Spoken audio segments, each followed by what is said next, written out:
Thanks very much, Mr Speaker. Ordinarily, at the end of an MPI, after question time, when we get to the end of this debate, normally we just move on to other legislation. Unusually today, shortly after this MPI finishes, the parliament will have to vote on the exact issue that we will have been debating today.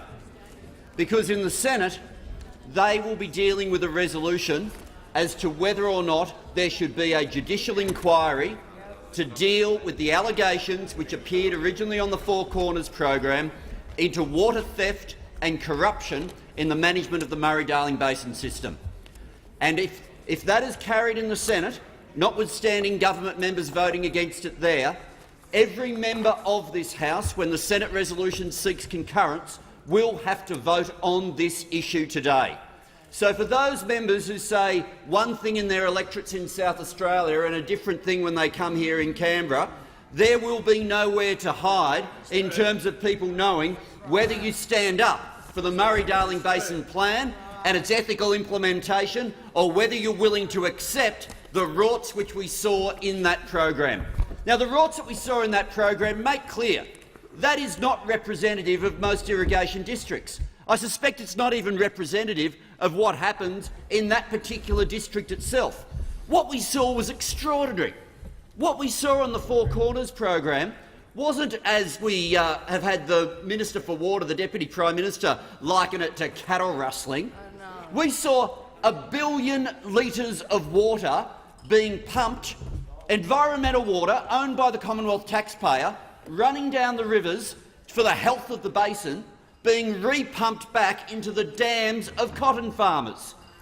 Repumped back. That's not just ripping off the Australian taxpayer, that's ripping off every irrigator who does the right thing. Anyone who watched the Four Corners program would have seen irrigators themselves being outraged by the rorts that they were seeing.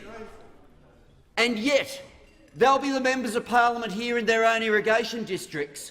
They know how angry people were when they saw that program. They know how angry law-abiding irrigators are when they saw those sorts of rorts, and they'll have to vote on this as well later today. Think of what sort of community we're talking about.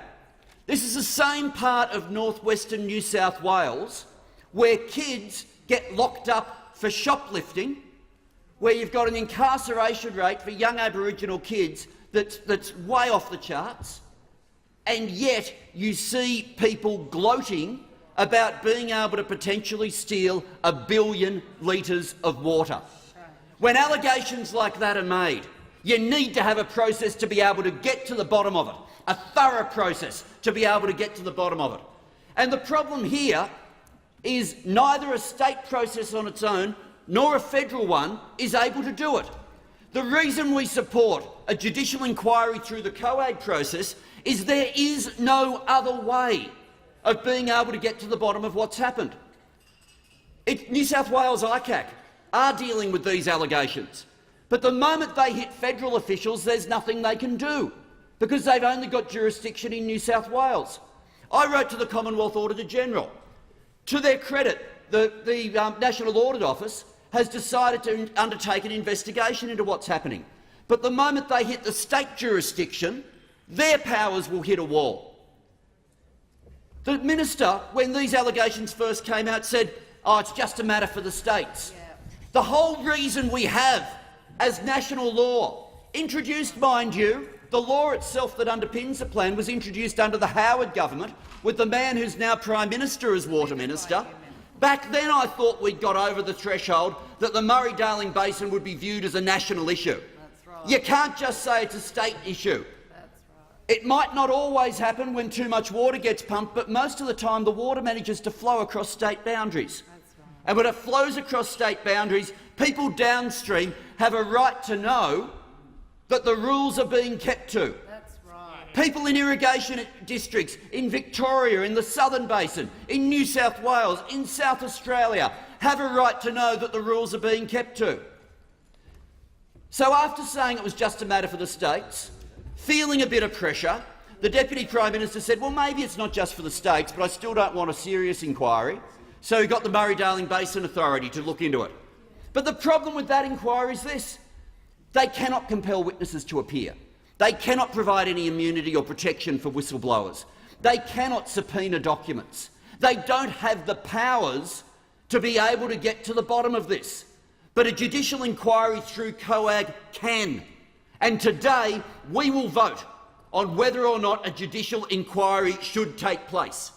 And be in no doubt, if this House votes no, it will be a decision for those members, particularly those in irrigation districts where people keep to the rules.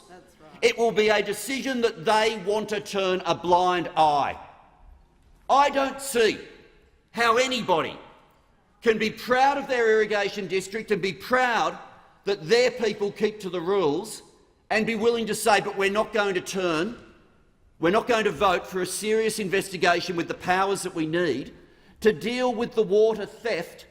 On one of the instances, one of them, is of 1 billion litres of water pumped straight out of the river after the taxpayer has been spending $13 billion to improve the health of the rivers.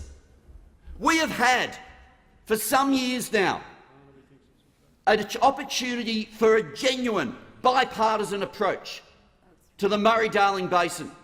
And when we had the vote in this parliament, all the members of the Liberal Party voted with the members of the government, most of the members of the National Party voted with us, and a couple of the independents, the Green Party and a couple of the National Party members voted against it.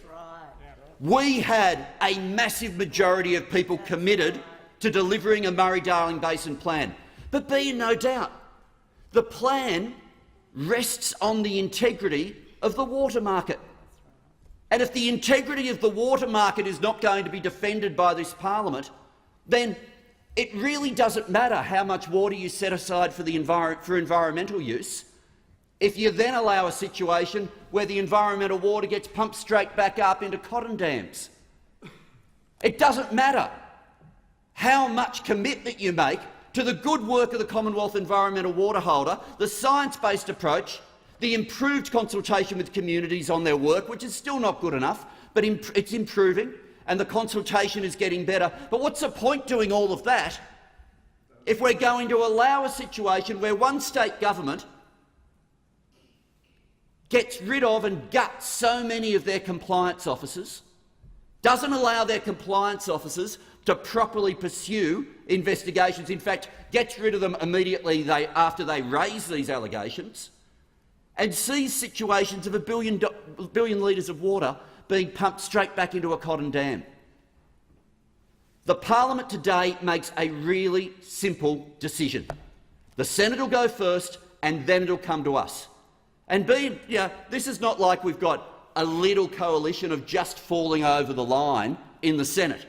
It's not often you go all the way from Senator Bernardi to Senator Hanson-Young. That doesn't happen all that often. But the situation that we have is everyone except the government members and maybe a couple of others will be saying we need to have a proper inquiry with all the powers. And it will come here and people will have to vote. And if you care about the health of the rivers, if you care about the lower lakes, if you care about the Coorong, if you care about the health of the system, if you want to make sure that the next drought doesn't look like that last one was, then you've got to make sure there's integrity to the water market. If you care about your irrigation districts, if you believe that the people in your irrigation districts are ones who keep to the law, then you owe it to them to make sure there is compliance in northern New South Wales. If you believe what happened in northern New South Wales is a few people who aren't representative of the whole group, then have the sort of compliance we have on them that we have on the shoplifters. Because we can't have a situation where this parliament will claim to be tough on crime unless the crime involves a wealthy irrigator, where we'll protect taxpayers' money unless it's a plebiscite, or we'll protect taxpayers' money unless it's water dedicated to this reform.